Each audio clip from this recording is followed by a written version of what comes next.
আসসালামু আলাইকুম শিক্ষার্থীরা, আশা করছি তোমার সবাই খুব ভালো আছো। সবাইকে আমন্ত্রণ জানাচ্ছি আমাদের এইচএসসি 27 ব্যাচের প্রথম আজকের এই ক্লাসটিতে, যে ক্লাসে আমরা আসলে তোমাদের বেসিক বিল্ডিং এ কাজ করব, যে ক্লাসে বাংলা প্রথম পত্রের একটা মহা গুরুত্বপূর্ণ কবিতা বিদ্রোহী, যেটার নাম শুনলে আমাদের সবারই হলো আত্মা শুকায় যায়, সেই টপিকটা নিয়ে কথাবার্তা বলবো। এখন প্রশ্ন হচ্ছে যে ভাইয়া, বিদ্রোহী কবিতা শুনলে আত্মা কেন শুকায় যাবে? তার কারণটা হচ্ছে বিদ্রোহী কবিতা এর মধ্যে এমন কিছু শব্দ ব্যবহার করা হয়েছে যেটা শুনলে মাথায় এরকম বো বো বো বো করে ঘুরতে থাকে। তার কারণ কি? তার কারণ তোমাকে হচ্ছে কে বলবে শির নেহারি দেখিয়া ওই শিখর হিমাদ্রির। তো শির নেহারি, গরুর মাংস, খাসির পায়া, গরুর পায়া দিয়ে নেহারি খাবো, আবার হিমাদ্রি, হিমাদ্রিটা কে? মানে একদম কিন্তু মাথা গরম অবস্থা। তার মানে শুনলে তো মনে হয় শির নেহারি শিখর হিমাদ্রি। আমার তো শির শিখর হিমাদ্রি মাথায় থাকে না, আমার চোখের পাশে নেহারি। আম্মু হচ্ছে গরম গরম গরুর পায়া দিয়ে নেহারি দিয়েছে, সাথে পরোটা দিয়েছে, সাথে হচ্ছে পেঁয়াজ কাঁচা মরিচ আছে, ওগুলো খাচ্ছি, খুব ভালো লাগছে। বাট হুট করে রবীন্দ্রনাথ কি বলি কাজী নজরুল এসে বললো যে ভাই এই নেহারি সেই নেহারি না, এই নেহারি মানে দেখেছি চোখ বড় বড় করে এমন। তো আশায় ঘুরে বালি এরকম একটা কন্ডিশন। তো সবকিছু মিলে এরকম অনেক অজস্র টপিক আছে, অজস্র শব্দ আছে, যেটা ভাববো এক, হবে আরেক, কারণ কবিতাটা আমাদের নজরুল ভাইয়ার। তো নজরুল ভাইয়া কঠিন একটা কবিতা লিখছে। আর নজরুল ভাইয়া যে ব্যাকগ্রাউন্ড থেকে কবিতাটা লিখছে, সেই ব্যাকগ্রাউন্ডে যদি আমি একটু বলি, তিনি দেখিয়েছেন ব্রিটিশ শাসকরা কিভাবে আমাদের শাসনের নামে শোষণ করেছে এবং সেই শোষণের এগেইনস্টে কিভাবে বিদ্রোহ করা যায়, সেই পার্টিকুলার জিনিসটা। আরেকটা মজার বিষয় আছে, সেটা হচ্ছে বিদ্রোহী কবিতাটা এমনই রসকসহীন বিরক্তিকর একটা কবিতা, যে কবিতাটা পড়লে দুইটা জিনিস মনে হইতে পারে, হয় তাই পড়াশোনা শেষ করি, পড়াশোনা আর করবো না, আব্বুকে বলে আব্বাটা রিক্সা কিনে দেওয়া, রিক্সা চালাবো, কোনো সমস্যা নেই, কিংবা বইটা জানলা দিয়ে ফেলে দিই। এই দুইটার যে কোনো একটা হচ্ছে কি আমাদের মন চাইবে। বাট আমি তোমাদের গ্যারান্টি দিচ্ছি, বিদ্রোহী কবিতার মধ্যে রস না থাকলেও যেমনে পারি যতভাবে মজা করে এটা পড়ানো যায় পড়ানোর 100 ট্রাই করব। নাম্বার 1, নাম্বার 2, সেটা হচ্ছে আমি বিগত 5 বছর ধরে বিদ্রোহী কবিতা হচ্ছে তোমাদেরকে পড়াচ্ছি, যে খুশিতে বেদুন উঠতেছে। বিগত 5 বছর ধরে হচ্ছে কি বিদ্রোহী কবিতা তোমাদেরকে পড়াচ্ছি, এন্ড তোমাদেরকে না, তোমাদের সিনিয়র ব্যাচদেরকে পড়াইছে আর কি, তোমরা তো প্রথমবার হইলো গিয়ে পাচ্ছ। বাট যে জিনিসটা হলো তো বলতেছি, বিদ্রোহী কবিতা কখনোই একটা সিঙ্গেল ক্লাসে পড়ানো যায় না। বিদ্রোহী কবিতার জন্য আল্লাহর ওয়াস্তে 2টা ক্লাস লাগে, কারণ বিদ্রোহী কবিতা শব্দার্থ ভর্তি আমার 1 ক্লাস লাগে। সো সবকিছু মিলায় এই ক্লাসটা পেইড গ্রুপে যখন হবে, পেইড ব্যাচের স্টুডেন্টদের জন্য যখন আমরা নিব, তখনই কিন্তু 2 ক্লাসে নিব। সো পড়াটা শেষ হবে, টপিকটা শেষ হবে। But but but but but আজকে এইখানে আমরা একটা ক্লাসে পুরো বিদ্রোহী পড়তে পারবো না মুন্নি, বুঝতে পারছো? তো আমরা কি করব, আমরা এই ক্লাসে যতটুকু পারি অতটুকু পড়বো এবং তোমাদেরকে দেখাবো যে বাবা রে, আমি কিন্তু বিদ্রোহীর বস, আমার কাছে বিদ্রোহী না শিখতে পারলে অন্য কোনো জায়গায় পারবা না। বিঘ্ন, ঠিক আছে? So this is the scenario. Welcome to our today's class. এবং এটা হচ্ছে 10 minute square official Facebook official app, যে অ্যাপে হচ্ছে তোমরা হয়তো অনেক পর the very first time class করছো। ওয়েলকাম টু 10ms ইউনিভার্স, যেখানে হচ্ছে আমরা সবাই ক্লাস নেই, সবাই মজা করি, বিদ্রোহীর মতো বিরক্তিকর কবিতাকে মজার কবিতা বানিয়ে ফেলি। নজরুল ভাইয়া শুনলে কবর থেকে উঠে এসে আমাকে মারবে যে তুই আমার কবিতাকে বিরক্তিকর বলিস। আবার আর একটা ভয়ের বিষয় আছে, কবি নজরুলের যে কবর, সেই কবরের ঠিক পাশে আমার ঢাকা ইউনিভার্সিটি, আমার ফ্যাকাল্টি, আমার বিল্ডিং এর জানলা থেকে ওনার কবর দেখা যায়। তো ওখান থেকে উঠে এসে কিন্তু আমার ঘাড় মটকা দিতে পারে যদি আমি ওনার কবিতাকে আর বিরক্তিকর বলি। ওনার কবিতাটা অনেক সুন্দর, অনেক ভালো, জাস্ট পড়তে গেলে একটু দাঁতটা ভেঙে যেতে পারে, দ্যাটস ইট। এটা মধ্যে আর কোনো সমস্যা নাই। সো চলো আমরা নজরুল ভাইয়ার কবিতাটা পড়া শুরু করে ফেলি। এটার নাম কি? এটার নাম হচ্ছে কি বিদ্রোহী। লিখেছেন কবি কাজী নজরুল ইসলাম, আমাদের জাতীয় কবি কাজী নজরুল ইসলাম। বাট তোমাদেরকে একটা টুইস্টিং ইনফরমেশন দিয়ে স্টার্ট করি। ইনফরমেশনটা হচ্ছে, সো আমি যদি হলো চিন্তা করি, একজন বলতেছে ভাইয়া কিভাবে নোট নিব, নো ওয়ারিজ, নোট নেওয়ার দরকার নেই, এই স্লাইডটা তোমাদেরকে দিয়ে দেওয়া হবে, সো একদম 100 আচ্ছা, সো ওকে, যেটা তোমাদেরকে বলতেছিলাম, আমরা জানি কাজী নজরুল ইসলাম আমাদের জাতীয় কবি, কাজী নজরুল ইসলাম আমাদের জাতীয় কবি, বাট উনি হলো মুখে মুখে জাতীয় কবি। মানে তোমাকে আমি বললাম কে কাকে হচ্ছে আমি জাতীয় কবি বানাবো আজকে, শুভ, শুভকে চলো জাতীয় কবি বানাই দিই, শুভ হচ্ছে জাতীয় কবি, আমি বললাম যে শুভ জাতীয় কবি, শুভ জাতীয় কবি, শুভ জাতীয় কবি, বাট সেটাকে একটু কাগজে কলমে লিখতে হয় না, যে আজ হইতে ফারসিন ভাইয়া কর্তৃক শুভকে জাতীয় কবি বলে অধিষ্ঠিত করা হলো। নজরুলকে যখন ওই সময় দেশে আনা হয়েছিল, দেশে আনার পর তাকে নাগরিকত্ব দেওয়া হয় এবং জাতীয় কবির খেতাব দেওয়া হয়, বাট সেটা কাগজে কলমে ডকুমেন্টেশন করা হয় না, এই জন্য ডকুমেন্টেশনহীন তিনি আমাদের জাতীয় কবি। বাট দ্য ফ্যাক্ট ইজ এখানে যে বিষয়টা হচ্ছে আমাদের মাথায় রাখতে হবে, অনেকে এই কথা শোনার পরে মনে করতে পারো যে ভাইয়া তারা আমার জাতীয় কবি কি, অন্য কেউ নাকি, না অন্য কেউ না, উনি জাতীয় কবি, জাস্ট এটা তোমার কাগজে কলমে নেই, আমরা মুখে মুখে ওনাকে তোমার কাগজ মানে জাতীয় কবি হিসাবে জানি। আচ্ছা, এই যে নজরুল ভাইয়া ওই কোনায় দাঁড়ায় আছে, আমরা আসো কবি পরিচিতি নিয়ে হলো আলাপ আলোচনা করি। আচ্ছা, আমার কাছে যে জিনিসটা হলো কি মনে হয়, কবি পরিচিতির যে বিষয়টা রয়েছে এটা খুব হলো কি সহজেই আমরা নিজেদের মধ্যে হলো কি পড়াশোনা করে ফেলতে পারবো, বা আলাদা করে হচ্ছে কোনো কিছু করা লাগবে না। তার কারণটা কি? তার কারণটা হলো কবি পরিচিতি হলো কি খুবই সিম্পল, জাস্ট এখানে কি দেওয়া আছে দেখো, এখানে তোমার হচ্ছে কবির যে নামটা, সরি আচ্ছা কোথায় গেল, এই তো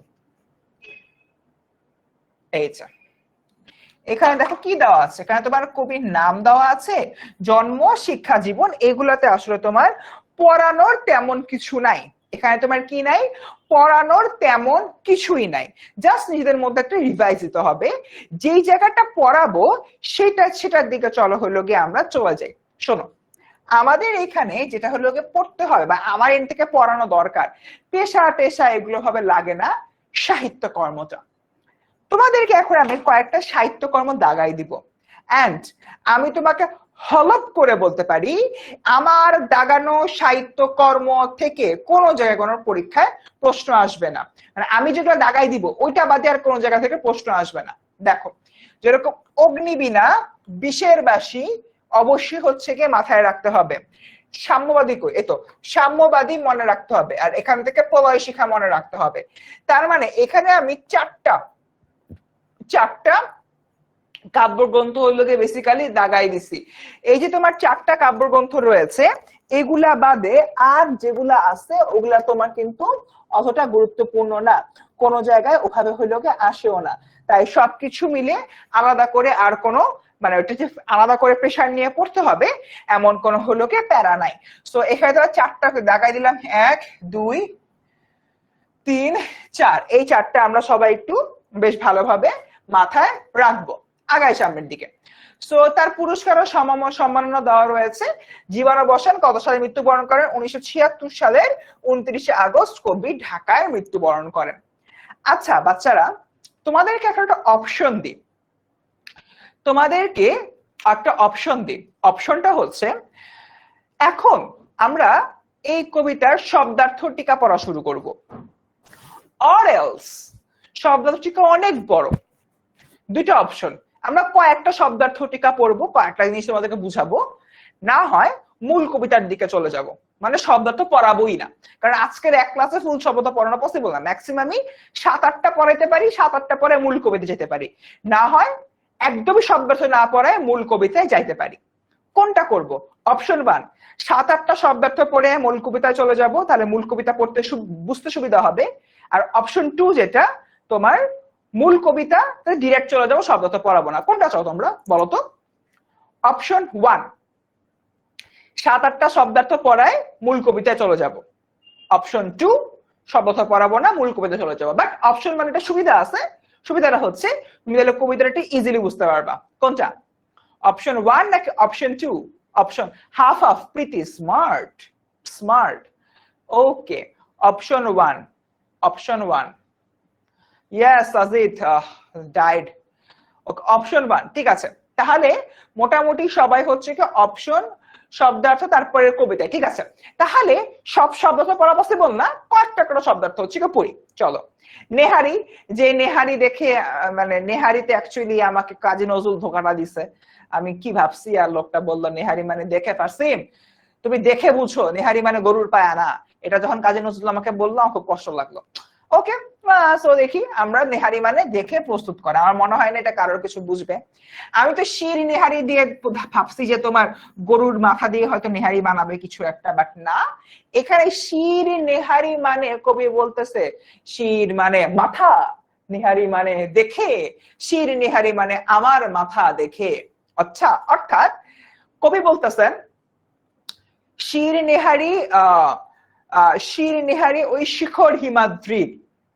কবি বলতেছেন হিমালয় পর্বতমালা সর্বোচ্চ শৃঙ্গ, সর্বোচ্চ শৃঙ্গ পৃথিবীতে। ওই হিমালয় পর্বতমালা আমার মাথা দেখছে যে আমি একদম উঁচু মাথা করে দাঁড়িয়ে আছি, আমি কখনো এভাবে ঝুলে পড়তেছি না অন্যায়ের সামনে, আমি এভাবে মাথা নত করতেছি না। এইটা দেখে ওই শির ওই যে তোমার হিমাদ্রি রয়েছে বা হিমালয় পর্বতমালা রয়েছে, হিমালয় পর্বতমালা খুবই অবাক হচ্ছে, অবাক হয়ে বলছে আরে বাবা, এই লোকটা তো অন্যায়ের সামনে মাথা নতই করে না, তাহলে ওকে আমি কুর্নিশ জানাই। সো কবি বলতেছেন শির নেহারি ওই শিখর হিমাদ্রি। এখানে তোমার যে হিমাদ্রি শব্দটা রয়েছে, হিমাদ্রি বলতে বোঝায় তোমার হিমালয় পর্বতমালা, হিমালয় পর্বতমালা। এই যে হিমালয় পর্বতমালা, সে হচ্ছে কবিকে দেখে জি স্যার, জি স্যার এভাবে মাথা নত করতেছে, দ্যাটস ইট। ওকে, এরপর দেখি মহাপ্রলয়। ভাই খুবই সিম্পল ভাই, মহাপ্রলয় মানে কিয়ামত, কিয়ামত চলে আইছে রে ভাই, কিয়ামত চলে আইছে, পৃথিবী সব ধ্বংস হচ্ছে, তাও আমি বিদ্রোহী পড়াচ্ছি। মানে এই জায়গা থেকে যদি হইলো আমি চিন্তা করি, মহাপ্রলয় মানে হচ্ছে কিয়ামত। এবং হিন্দু পুরাণ বা হিন্দু মাইথোলজি অনুযায়ী তোমার এখানে বলা হয় যে এই মহাপ্রলয় যখন ঘটবে তখন সৃষ্টির দেবতা যে ব্রহ্মা রয়েছে, ব্রহ্মারও আয়ুর অবসান ঘটবে। আরে আজকে রিমার বলে হ্যাপি বার্থডে, ওকে, সো রিমাকে হচ্ছে গিয়ে আমরা হ্যাপি বার্থডে জানাই। রিমা কংগ্রাচুলেশন, তোমার আজকে হ্যাপি বার্থডে, তোমার জন্য রইল অনেক অনেক হচ্ছে ভালোবাসা, এবং হচ্ছে তোমার এই বার্থডেটা হচ্ছে কোনো সুন্দর যাক, আর এই সুন্দর দিনে তুমি একটা সুন্দর কবিতা পড়তেছো, এই জন্য তোমার জন্য আরো একটা ভালোবাসা রইল। ওকে ডান, সো গেল মোটামুটি। এবার হচ্ছে গিয়ে আমরা সামনের দিকে হইলো আগাই। সো দেখি সৃষ্টির ধ্বংসকাল, এই প্রলয়ের সৃষ্টির দেবতা ব্রহ্মারও হচ্ছে তোমার আয়ুর অবসান ঘটবে। আচ্ছা, সো আগাই সামনের দিকে। এরপরে দেখি নটরাজ। এই পোলাপান, তোমরা কারা কারা ছোটবেলায় নটরাজ পেন্সিল ইউজ করছে? আমি ইউজ করছি। নটরাজ পেন্সিল কারা কারা ইউজ করছে? এই বার্থডের গুণগান শেষ, তোমার আমার বাংলাদেশ, আসো নটরাজ পড়ি আমরা। নটরাজ পেন্সিল কারা কারা হচ্ছে দেখছো একটু বলো তো। শুভর শখের দেখি কমতি নাই, আমি পড়াই নটরাজ আর ও হচ্ছে গিয়ে বলে কেক কাটবে। হাই রে আল্লাহ। আচ্ছা, নটরাজ পেন্সিল দিয়ে কারা কারা লিখছো? নটরাজ পেন্সিল দিয়ে কারা কারা লিখছো? বেস্ট ট্রিট ছিল পারসেন ভাই, আরে thank you thank you thank you thank you thank you. আমি ইউজ করছি প্রিয়ন্তী ঘোষ, সাব্বাস। আমি করেছি হ্যাপি ডাউন করতে, নিয়াজ করছে। আচ্ছা, আমি জানো ছোটবেলায় ভাবতাম কি নটরাজ পেন্সিলটা তোমার হচ্ছে, আমি জানি না, আমার নটরাজ পেন্সিলটা আগে যে তোমার নট শব্দটা হইলো গে থাকতো, নট মানে এটাকে আমি NOT এই অ্যাঙ্গেলে দেখতাম, এবং আমার কাছে মনে হইতো যে এই পেন্সিলটা ইউজ করা ঠিক হবে না, তাই আমি নটরাজ দেখতাম হলো তোমার ইয়াতে দোকানে, বাট নট আমার মাথায় কাজ করতো আচ্ছা নটরাজ আগে নট আছে, তার মানে পরীক্ষার হলে যদি আমি এই পেন্সিল দিয়ে লিখি আমার পরীক্ষাটা নট হয়ে যেতে পারে। তো আমি এই ভয়ে বুঝছো নটরাজ ইউজ করতাম না, আমি ফেভার ক্যাসেল ইউজ করতাম। তো ঠিক আছে, তো হোয়াট এভার, আমরা অনেকেই হচ্ছে কি তোমার নটরাজ পেন্সিলটা ইউজ করছি, অনেক কথা আছে প্রথমবারের মতো শুনতেছো। নটরাজ এই যে তোমার নামটা তোমার আসছে হিন্দু পুরাণ থেকে। তোমরা এই কবিতাটা পড়ার সময় বারংবার আমার মুখ থেকে একটা শব্দ শুনবা, এটা হচ্ছে কি হিন্দু পুরাণ। হিন্দু পুরাণ, পুরাণ মানে ওল্ড না, বুঝছো? এটা হলো আরেক পুরাণ। এই পুরাণ মানে হচ্ছে তোমার মাইথোলজি, ঠিক আছে? হিন্দু মাইথোলজি। হিন্দু মাইথোলজি কি আমরা কিন্তু হচ্ছে গিয়ে জানি, তোমার হিন্দুদের যে হচ্ছে তোমার কিতাব রয়েছে। আমার সাথে যদি কোনো হিন্দু ধর্মাবলম্বী শিক্ষার্থী থেকে থাকো, আমি যদি কোনো জায়গায় ভুল বলে থাকি আমাকে প্লিজ কারেক্ট করো। তোমার তোমাদের হচ্ছে গিয়ে মোস্ট প্রবাবলি যেটা বলে রামায়ণ বা গীতা, এই একটা হলো কি বই রয়েছে, এটা তোমাদের ধর্মগ্রন্থ। হিন্দু শিক্ষার্থীরা যারা আমার সাথে রয়েছে, যেহেতু আমি তোমাদের ব্যাপারে কম জানি, আমি ভুল বলতেই পারি, যদি কোনো জায়গায় ভুল বলি প্লিজ আমাকে কারেক্ট করো। তোমার হচ্ছে তোমাদের যে ধর্মগ্রন্থটা রয়েছে রামায়ণ বা গীতা, সেখানে কিন্তু আসলে মহাভারতের একটা তোমার বিশাল বর্ণনা দেয়া রয়েছে। মহাভারতে তোমার কিন্তু দেখা যায় যে অনেক কিছু নিয়ে কথাবার্তা বলা হয়েছে। সেখানে দেবদেবীদের নিয়ে কথা বলা হয়েছে, তারপর হচ্ছে গিয়ে লঙ্কাপুরী নিয়ে কথাবার্তা বলা হয়েছে, দেন রাবণকে নিয়ে কথাবার্তা বলা হয়েছে, মেঘনাথকে নিয়ে কথাবার্তা বলা হয়েছে, অনেক কিছু অনেক কিছু। তোমার এই যে পুরাণ বা মাইথোলজিতে এই বিষয়গুলো ব্যাখ্যা করা হয়, যেটা দেখতে শুনতে অনেকটা হচ্ছে কাল্পনিক মনে হয়, বা মনে হয় যে আল্লাহ এরকম এরকম ঘটনা ঘটছে। এটাই বেসিক্যালি হচ্ছে কি পুরাণ বা হলো কি মাইথোলজি। আচ্ছা, নামাজের ওয়াক্ত হয়ে গেলে আমার ফোনে একটা মানে আজান দেয় আর কি, ওই আজানটা বাজতেছিল। তো যেটা হচ্ছে কি আমি তোমাদেরকে, আচ্ছা পারমিতা বলতেছে ভাই আমি হিন্দু, আপনি ঠিকই বলছেন, okay thank you Paromita.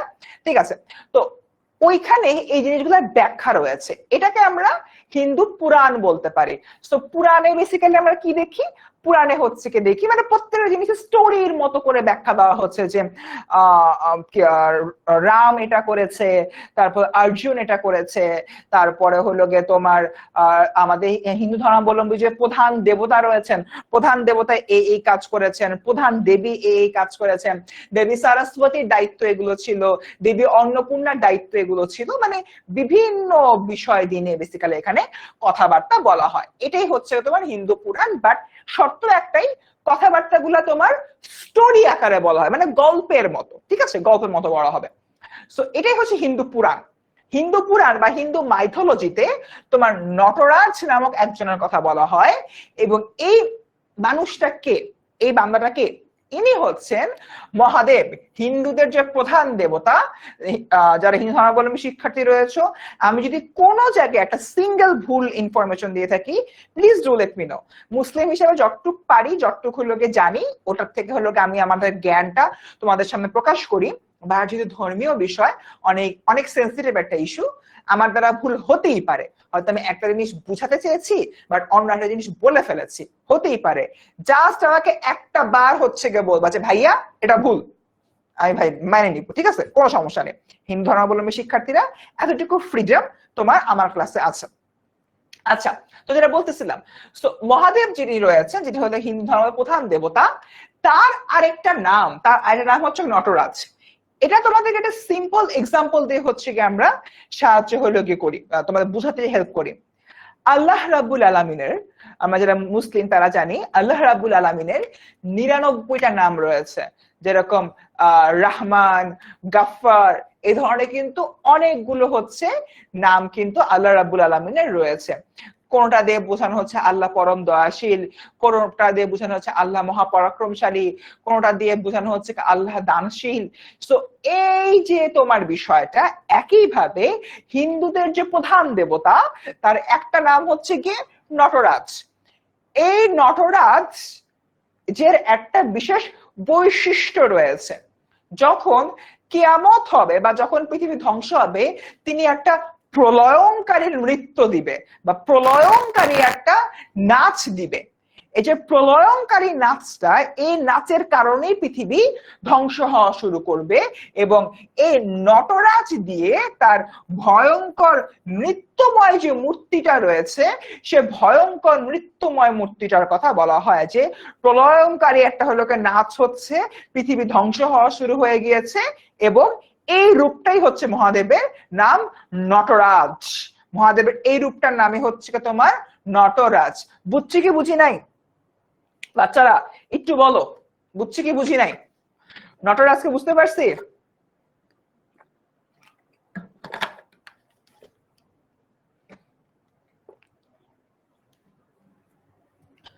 Nataraj বুঝতে পারছি আমরা? ওকে। এই বাচ্চারা একটা কথা বলি, ক্লাসের সময় যে কোনো টাইমে স্ক্রিনশট নিবা। এই ক্লাসের কিন্তু তোমাদের একটা ফিডব্যাক দেওয়া লাগবে যে ক্লাসটা কেমন হয়েছে। তোমরা যদি এই ফিডব্যাক গুলা দাও সেই অনুযায়ী কিন্তু তোমাদের জন্য আমি গিফটের ব্যবস্থা করব। তোমরা এই গিফট পেতে চাও কিন্তু কাইন্ডলি কমেন্টে জানাও। অলরেডি 6 জন গিফট পাচ্ছ। সো ওই যে গিফট গুলা আছে ওই গিফট গুলা হচ্ছে আগামী রোববার দিন ডেলিভারি করে দেওয়া হবে। আশা করতেছি নেক্সট উইকের মধ্যে তোমরা হচ্ছে পেয়ে যাবা। সো আমরা যদি হলো বলি, তোমরা যদি আজকের যে ক্লাসটা রয়েছে আজকের এই ক্লাসের রিভিউ দাও, তাহলে 3 জনকে আমার তরফ থেকে বই দেওয়া হবে, 3 জনকে বুক দেওয়া হবে। ঠিক আছে? সো তোমরা কিন্তু ক্লাসের রিভিউ দিবা। ঠিক আছে? ডান গেল। এরপর দেখি কানুন। কানুন মানে হচ্ছে গিয়ে আইন। টর্পেডো মানে হচ্ছে কি তোমার ডুবোজাহাজ থেকে নিক্ষেপযোগ্য এক ধরনের অস্ত্র। ভীম মানে হচ্ছে কি তোমার ভীষণ ভয়ানক পঞ্চপাণ্ডবের দ্বিতীয় পাণ্ডব, ইনি গদা নিয়ে যুদ্ধে পারঙ্গম। আচ্ছা, আমরা একটা কাজ করি, আমরা একটু বোর্ডটা ক্লিয়ার করি। বোর্ডে অ্যাকচুয়ালি অনেক লেখালেখি চলে আসছে। দেখো, কানুন মানে আইন, আইন কানুন নিয়ম কানুন ইত্যাদি ইত্যাদি টুং টুং ইত্যাদি এসব বিষয় হলো বলা হচ্ছে। না রবিবারে হচ্ছে কি আমরা ঢাকা থেকে গিফটটা ছাড়বো। সো বিভিন্ন জায়গায় পৌঁছাতে তোমার বৃহস্পতিবার পর্যন্ত হয়ে যেতে পারে। ঠিক আছে? এটাই। আচ্ছা, কানুন হচ্ছে কি তোমার আইন। টর্পেডো কি? টর্পেডো হচ্ছে কি ডুবোজাহাজ। তোমাদেরকে একটা হলো কি মুভির নাম বলি, বাংলা ক্লাস করার মজা আছে অনেক, বুঝছো? এরকম মুভির নাম বলবা, মুভিগুলা দেখে দেখে আসবা। যারা পেইড ব্যাচের স্টুডেন্ট তারা আমাদের পেইড ক্লাসের আগে ঘাজি অ্যাটাক, এই যে মুভিটা আছে ইন্ডিয়ান একটা মুভি, এই মুভিটা হচ্ছে কি দেখবা। এই ঘাজি অ্যাটাকে তোমার জিনিসটা হয় পাকিস্তান ইন্ডিয়া, ইন্ডিয়া পাকিস্তান, ওরা কি করে পানির তলে যুদ্ধ করে। মানে এই দুটা রাষ্ট্র এমন কোন জায়গায় নাই যে যুদ্ধ করে না। ভাই তুমি বলো, মানে মানুষের সেন্স কোন লেভেলে গেলে পানির তলে বসে বসে যুদ্ধ করে। ওকে, করছে। ভারতের একটা পোর্ট আছে, আমাদের যেরকম পোর্ট আছে চট্টগ্রাম পোর্ট, মংলা পোর্ট, তেমনি ভারতের একটা পোর্ট আছে বিশাখাপট্টনম দখল করতে পাকিস্তানের একটা সাবমেরিন যাইতেছিল। এরপর সাবমেরিন যাইতে যে বিশাখাপট্টনমকে সেভ করতে ভারতের একটা সাবমেরিন আসছে, এবং এই দুই সাবমেরিনের মধ্যে ঠুয়াঠুই শুরু হয়েছে। এখন অবভিয়াসলি ওরা হচ্ছে এই মানে সাবমেরিনের সাথে সাবমেরিন ঠুয়াঠুই করবে না, ওরা সাবমেরিন থেকে একটা জিনিস পুরুষ করে একটু পরপর ছাড়ে। এটা হলো পাকিস্তান পুরুষ করে একটা ছাড়ে, ইন্ডিয়া কোনো রকমে বাইচে যায়। তারপর ইন্ডিয়া পুরুষ করে একটা ছাড়ে, পাকিস্তান কোনো রকমে বাইচে যায়। এই যে জিনিসটা ছাড়ে এটাই হচ্ছে তোমার টর্পেডো। ভাই খুবই সিম্পল, বন্দুক থেকে গুলি ছাড়ে, গুলি যেটা, সাবমেরিন থেকে টর্পেডো ছাড়ে, টর্পেডো সেটা একই জিনিস। বুঝতে পারছো? খালি টর্পেডোর সাইজে হাব্বু গুব্বু। ওকে, টর্পেডো ডুবোজাহাজ থেকে নিক্ষেপযোগ্য এক ধরনের অস্ত্র। তো টর্পেডো বলতে আমরা কি বুঝাই? তোমার ডুবোজাহাজ থেকে নিক্ষেপযোগ্য এক ধরনের অস্ত্র গেল। এরপর হচ্ছে তোমার ভীমকে আচ্ছা, আমাদের সাথে যে হিন্দু শিক্ষার্থীরা রয়েছে তোমাদের হেল্প লাগবে। আমরা জানি হিন্দু ধর্মে, আমরা কোনো স্পয়লার দেই, হিন্দু ধর্মে 5 জন পাণ্ডব রয়েছে। একজন হচ্ছে কি ভীম, আর একজন হচ্ছে কি অর্জুন। অর্জুন মেবি প্রথম পাণ্ডব, ভীম হচ্ছে সেকেন্ড পাণ্ডব। 3, 4, 5 আমি ভুলে গেছি। সো তোমরা একটু কাইন্ডলি পারমিতা আমাকে একটু হেল্প করতে পারো। পঞ্চ পাণ্ডবের যা বাকি যে 3 জন রয়েছে, অর্জুন ভীম আর একটা জানি হলো কি আরো 3 জন রয়েছে, 3 জনের নাম একটু কেউ আমার সাথে শেয়ার করো। সো এই পঞ্চ পাণ্ডবের মধ্যে দ্বিতীয় পাণ্ডব হচ্ছেন ভীম। বেসিক্যালি পঞ্চ পাণ্ডব এই জন্য বলা হয়, তারা হচ্ছে কি যুদ্ধের জন্য এক একজন এক এক রোলে পরাক্রমশীল ছিল। ফর অ্যান এক্সাম্পল, আমাদের যে হচ্ছে কি বলে অর্জুন, পঞ্চপাণ্ডবের প্রথম পাণ্ডব অর্জুন হচ্ছে তীরন্দাজিতে একদম পারফেক্ট ছিল। তিনি হলো গে তোমার শূন্যের দিকে তাকায় তীর ছুঁড়ে হলো মাছের চোখ হলো গিয়ে ভেদ করতে পারতো। ঠিক আছে? সো ওই যে তোমার বিষয়টা রয়েছে, তার মানে কি বুঝতে পারতেছি, অর্জুনের হলো একদম সঠিক নিশানা ছিল। আর ছিল হলো কি ভীম। ভীম ছিল মহা শক্তিশালী। আচ্ছা, এই যে অ্যান্সার দিয়ে দিছে পারমিতা, যুধিষ্ঠির, ভীম, অর্জুন, নকুল, মহাদেব। হ্যাঁ, ভীম আর অর্জুন বাদে আরো যে তিনজন রয়েছে, যুধিষ্ঠির, নকুল, সহদেব, সরি, যুধিষ্ঠির, নকুল, সহদেব, এই মোট হচ্ছে পাঁচজন। তো যে ভীম যে রয়েছে, ভীম হলো গিয়ে ভয়ঙ্কর শক্তিশালী, এবং সে হচ্ছে এরকম একটা গদা নিয়ে হাঁটতো। গদাটা কি? গদা ঠিক এক্স্যাক্টলি বোতলটার মতো দেখতে, বাট কাঠের তৈরি হয়। এইভাবে তোমার ঘুরায় ঘুরায় ঢাম, এভাবে হচ্ছে গিয়ে তিনি যুদ্ধে অংশগ্রহণ করত। এটাই হচ্ছে তোমার বেসিক্যালি গদা। এবং তার যুদ্ধ আসলে অনেক ভয়ঙ্কর হতো, এবং তিনি অপর জনকে একদম প্রকাশ করে তোমার ধ্বংস করে ফেলতো। আচ্ছা, শ্রেয়া ভালো অ্যান্সার দিয়েছ। যুধিষ্ঠির, ভীম, অর্জুন, নকুল, সহদেব। যুধিষ্ঠির, ভীম, অর্জুন, নকুল, সহদেব। ঠিক আছে, ভেরি গুড। গাই সামনের দিকে। ওকে, ধৈর্যটি। আচ্ছা, এই ধৈর্যটি বলতে গেলে আমি যখনই হচ্ছে ধৈর্যটি নিয়ে কথাবার্তা বলি বা ধৈর্যটি বুঝাই, তখন আমার ছাত্রীরা একটা জিনিস খুব মানে ইয়া করতে পারে, মিলাইতে পারে। আমার সকল ছাত্রীরা এই মুহূর্তে ক্লাস করতেছো, তাদের হচ্ছে কি একদম অনেক লম্বা লম্বা চুল, কোমর পা ছাড়াই গেছে, তাদের উদ্দেশ্যে বলতেছি, আপনাদের চুলে কখনো জটা লেগেছে? জটা ছাড়াতে যে কি চুল ছিঁড়ে আসছে?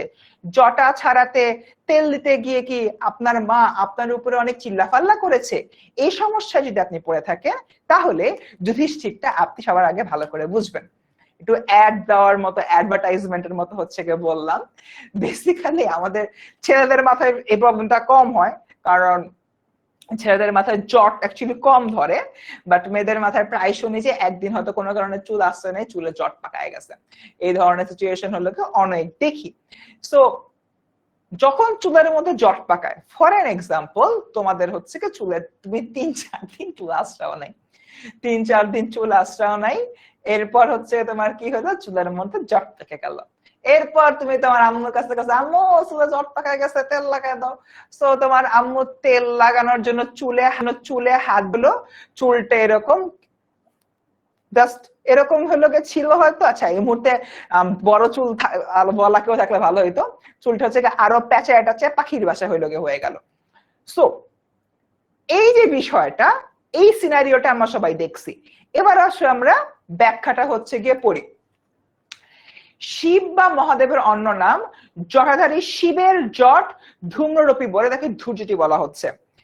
তোমার শিব দেবতার যে চুল জট পেকে এরকম এরকম হচ্ছে গিয়ে তোমার চুল হচ্ছে গিয়ে উপরের দিকে উঠে গেছে, এবং এই যে এরকম হলো গিয়ে চুলটা উপরের দিকে উঠে যায়, দেখে তখন এটাকে ধোয়ার মতো দেখায়, তোমার ধোয়ার মতো। এটাকে হচ্ছে কি আমরা কি বলতে পারি, ধূম্র। এটাকে আমরা কি বলি, ধূম্র। মানে তার চুলটা জট পাকায় এমন অবস্থা হয়ে আছে, দেখে মনে হচ্ছে মাথা দিয়ে ধোয়া উঠতেছে।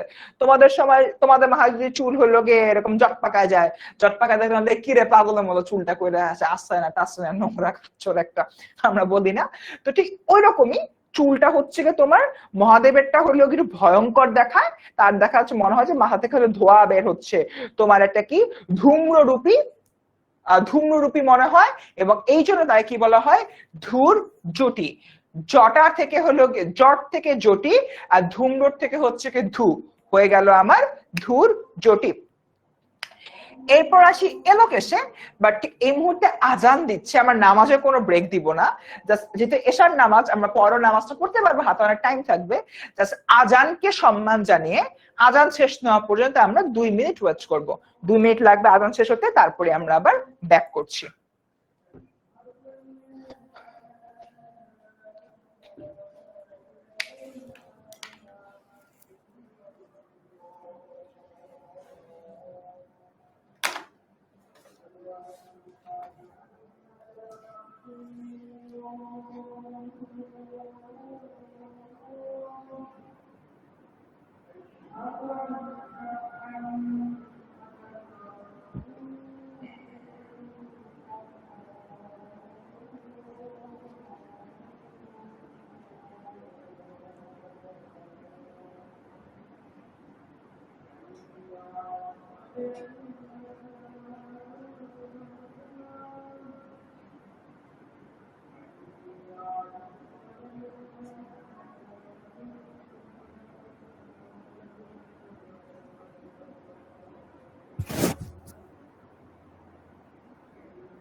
ওকে,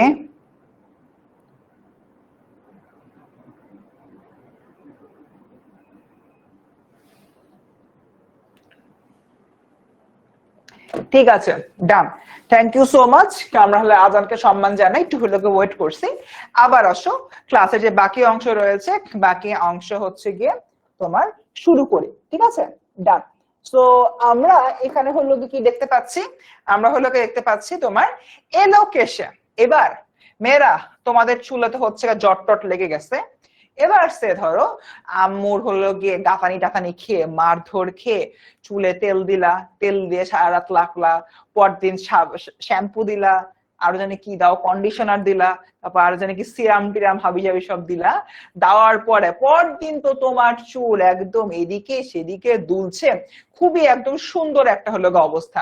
মানে তোমার চুলটা এলিয়ে আছে একদম। আমার চুল তার মেয়েদের মতো বড় না, বড় থাকলে দেখাইতাম, তার উপরে চুলও নাই। সো বেসিক্যালি এখানে আমরা কি দেখতে পাচ্ছি, তোমার চুলটাকে এবার আমি ঠিক করে ফেলছি, জট পাকাইলাম, এবার চুলটা ঠিক করে ফেলছি। এই যে এলোকেশে, এই এলোকেশের কথা এখানে বলা হচ্ছে। প্যারা হইতেছে ভাই, চুল ছিল তোমার এলোকেশে, সুন্দর কথাবার্তা, প্যারাডারা নাই। সাডেনলি নজরুল ভাইয়ার কি জানি মনে হইলো, সে বলল এই এলোকেশ হচ্ছে অকাল বৈশাখী ঝড়। এবার দেখো, বৈশাখী ঝড়ে তোমার যেভাবে বাতাসগুলা হচ্ছে, তোমার বাতাসে গাছ এদিক সেদিক সেদিক করে, ঠিক তেমনি এলোকেশ হলে তুমি জাস্ট মাথায় এরকম করবা, সুন্দরভাবে চারদিকে তোমার চুলটা দুলবে, খুবই সুন্দর লাগবে, ভিডিও করবা, ফেসবুকে দিবা, অনেক অনেক ভিউ হবে। এরকম হইলো গিয়ে জিনিসপত্র এখানে কিছু বলা হচ্ছে। তার মানে এই যে তোমার বিষয়গুলা, এখানে আমরা কি দেখতে পাই যে আমার এলোকেশের সাথে নজরুল অকাল বৈশাখীর তুলনা করে ফেলেছে। ঠিক আছে, ডান। ওকে, নজরুল ভাইয়া অনেক অ্যাডভান্স ছিল, আমরা দেখি। এরপর আমি বিদ্রোহী সুদ বিশ্ববিদ্যার্থীর ভাইরে, এখন হচ্ছে বলবা কার কাছে আমরা বাংলা পড়ি, কেন জানো? আমি হচ্ছে যে যখন আমি তোমাদের বয়সে ছিলাম, আমি প্রথম যেদিন লাইনটা পড়ছে, আমি বিদ্রোহী সুদ বিশ্ববিদ্যার্থীর, আমি ড্যাম শিওর ছিলাম এটা প্রিন্টিং মিস্টেক বা টাইপিং মিস্টেক, এবং আমি ভাবতেছিলাম যে কবি হয়তো লিখতে চাইছে আমি বিদ্রোহী সুতা বিশ্ববিদ্যার্থীর। আমার আম্মু আবার সেলাই টেলাই করে, তো আম্মুকে মাঝে মধ্যে সেলাইয়ের যে সুতা যেটা সুয়ের মধ্যে ঢুকাই দিতে হবে পড়ি, বুঝছো? তো আমি হচ্ছে ভাবতাম যে ওই সুতাকে বোঝানো হইতেছে, বাট ভুলে ভালো এখানে সুত লিখছে। তো দেন এগেইন কলেজে যখন পড়তে গেলাম, স্যার বলতেছে যে আমি বিদ্রোহী সুদ বিশ্ববিদ্যার্থীর সুত মানে হচ্ছে কি পুত্র। পরে আমি ভাবলাম পুত্রটা কি দেখতে সুতার মতো শুকনা এরকম কিছু নাকি, বাট পরে ভাবলাম যে না, এগুলো সবই হচ্ছে আমার ভ্রান্ত ধারণা। সুত হলো গিয়ে তোমার পুত্র শব্দটার একটা প্রতিশব্দ। সো এখানে আমরা কি দেখতে পাই, আমি বিদ্রোহী সুদ বিশ্ববিদ্যার্থীর, আমি বিদ্রোহী সুদ বিশ্ববিদ্যার্থীর। এর মানে কি বাচ্চারা? এর মানে হচ্ছে আমার আসলে তোমার কি বলবো এটাকে, আমি আমার জায়গা থেকে পৃথিবীর পুত্র, পৃথিবীর সন্তান, পৃথিবীর সন্তান হিসাবে আমার পৃথিবীর প্রতি কিছু দায়িত্ব ও কর্তব্য বোধ রয়েছে, দায়িত্ব কর্তব্য বোধ আমার পালন করতে হবে। ওকে, তো এখানে আরো বেশ কিছু রয়েছে, আমরা স্কিপ করে যাই।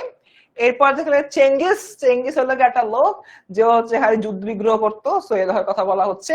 কুর্নিশ মানে এই যে আমি এখানে দাঁড়ায় আছে, ঠিক আছে, সে ধরো আমার সামনে তোমরা আসো যে ভাইয়া আমি তো এসএসসি তে গোল্ডেন এ প্লাস পেয়েছি, বলো আল্লাহ তাই, এরপর পিছিয়ে গিয়ে তোমাকে এরকম কুর্নিশ করে বলবো কংগ্রাচুলেশনস, তুমি ভালো একটা রেজাল্ট হলো গিয়ে করতে পারছো। ওকে ডান। তো ঈশান বিশানে ওঙ্কার, ঈশান বিশানে ওঙ্কার বলতে কি বোঝায়? আমরা সবাই হয়তো এই জিনিসটা হলো গিয়ে জানি, আমাদের মোট 4টা দিক রয়েছে, উত্তর, পূর্ব, আল্লাহ আল্লাহ কি কই, উত্তর, দক্ষিণ, পূর্ব, পশ্চিম। তোমার 4টা দিক রয়েছে, উত্তর, দক্ষিণ, পূর্ব, পশ্চিম, ঠিক আছে। ঈশান বিশানে ওঙ্কার, ঈশান বিশানে ওঙ্কার বলতে তোমার চারিদিকে, চারিদিকে উত্তর, দক্ষিণ, পূর্ব, পশ্চিম চারিদিকে আমরা করে আওয়াজ করতেছি। আমরা সন্ধ্যার সময়, লামিয়া হ্যাঁ আমি এখনই রাইমের দিকে যাবো, একটু ওয়েট করো। সন্ধ্যার সময় আমরা যখন মাগরিবের নামাজ পড়ি তখন কিন্তু হিন্দুরা অনেকেই হচ্ছে কি পুজো করে, এবং পুজোর সময় তারা কিন্তু শাঁখ বাজায়। তারা কি বাজায়? শাঁখ বাজায়। সেই যে শাঁখ বাজাচ্ছে সেটাকেও কিন্তু আমরা এখানে বলতে পারি যে তারা একটা ওঙ্কার ধ্বনি দিচ্ছেন। আর কবি এখানে বলতেছেন যে ঈশান বিশানে ওঙ্কার দিয়ে পৃথিবী ধ্বংস করার লীলা খেলা শুরু হয়ে যাবে, ঠিক আছে ডান। আচ্ছা সবাই দেখি কবিতা পড়ানোর জন্য খুব হলো গিয়ে জোর দিচ্ছ, আমি এটা পোল করি না কবিতা এখন যাব নাকি যাব না, আমি একটা ইয়েস নো পোল করি।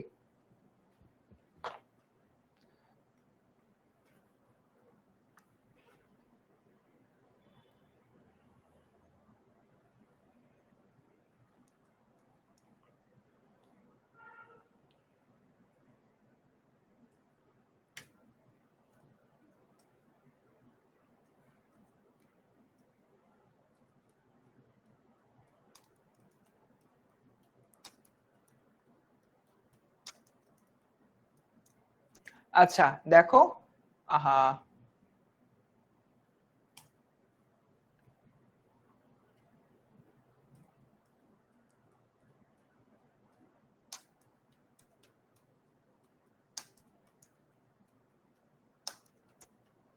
দেখো আমি একটা হচ্ছে কি পোল করতেছি স্টার্টিং কবিতা রাইট নাও দিয়ে, তোমরা যারা যারা বলো যে ইয়েস একটা পোলে এরকম চিহ্ন দাও, নো এরকম তুমি একটা অন্য চিহ্ন দিয়ে দাও, ঠিক আছে। দেখো দেখি সবাই একটু বলো, অ্যাটলিস্ট যদি তোমার মানে 50% উপরে যদি মানে পক্ষে ভোট আসে আমি হচ্ছে এখন ইয়াতে চলে যাব, স্টার্টিং কবিতা রাইট নাও। একটু তোমরাই ডিসাইড করো বাবা, এখানে আসলে আমার কিছু বলারই নেই। আল্লাহ, তোমার এখন কবিতা শুরু করি প্রায় তোমার 30 জন বলে ফেলছে, কবিতা না শুরু করি বলতেছে মাত্র 10 জন। ওরে বাবা,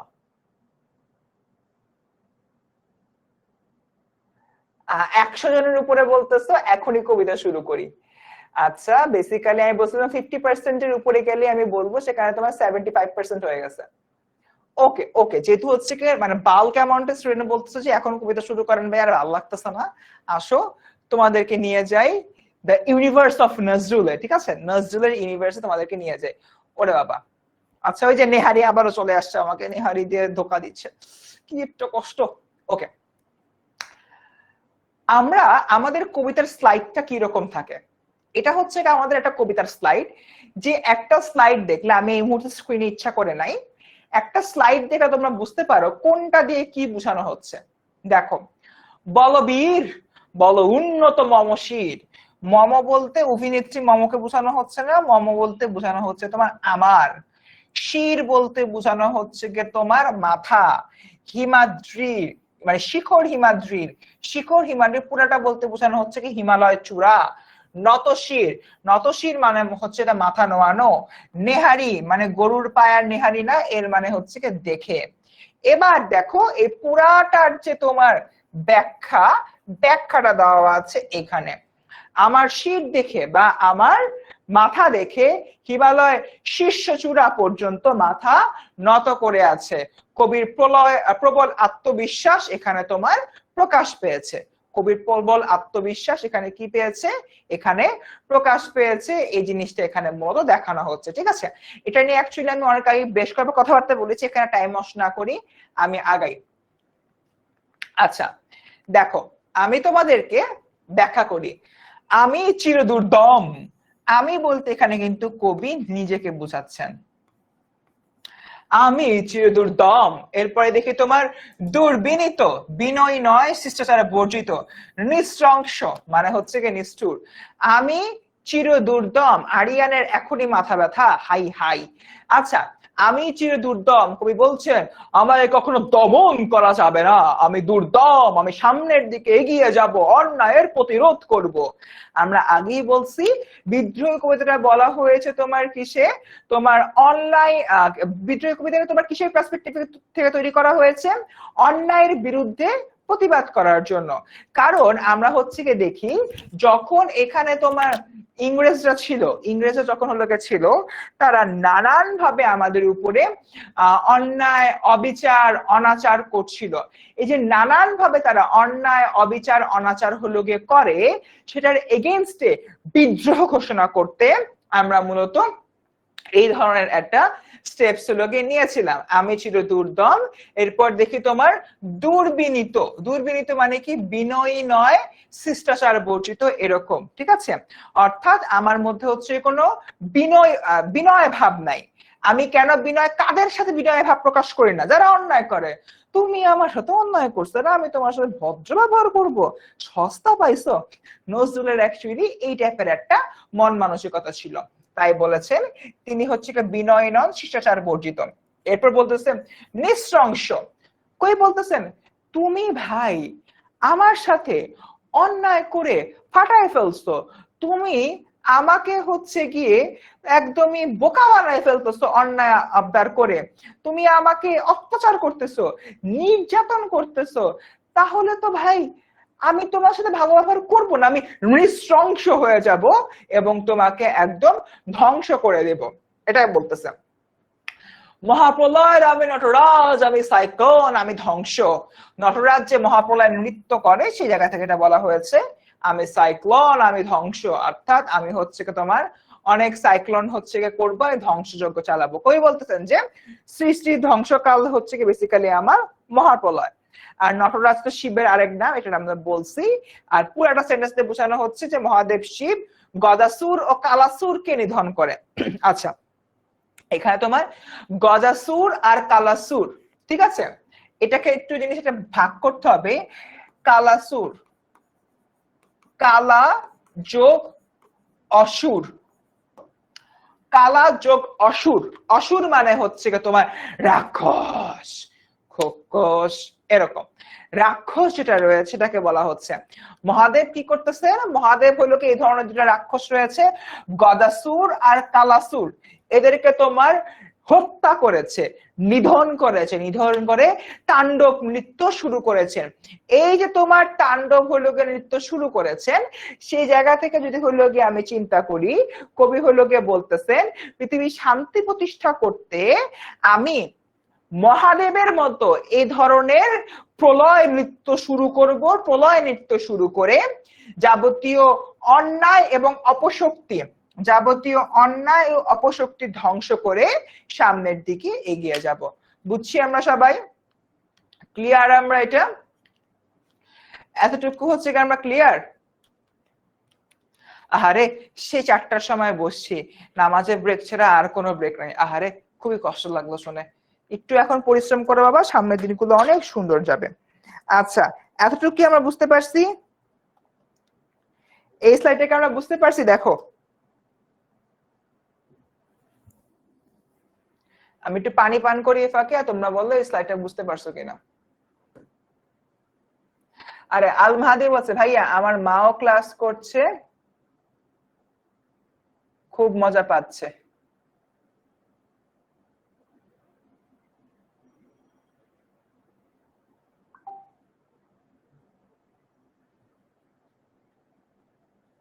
ওকে ডান।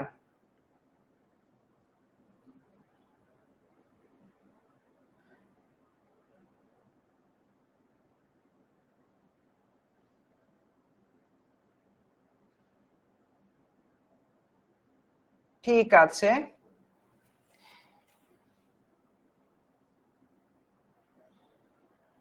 আচ্ছা, ভেরি গুড। এবার তাহলে হচ্ছে শর্ট করে অল টোটাল এই পুরাটা স্লাইডে কবি একটা কথাই বলতেছেন, আমি অন্যায়ের এগেইনস্টে চিরদুর্দম, আমাকে দমন করা যাবে না।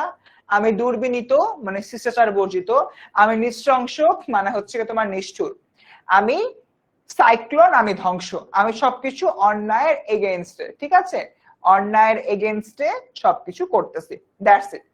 আগাই সামনের দিকে। এরপরে যে আমি মহাভয়, আমি অভিশাপ পৃথিবীর, আমি মহাভয়, আমি অভিশাপ পৃথিবীর। কিসের মহাভয়, কিসের অভিশাপ?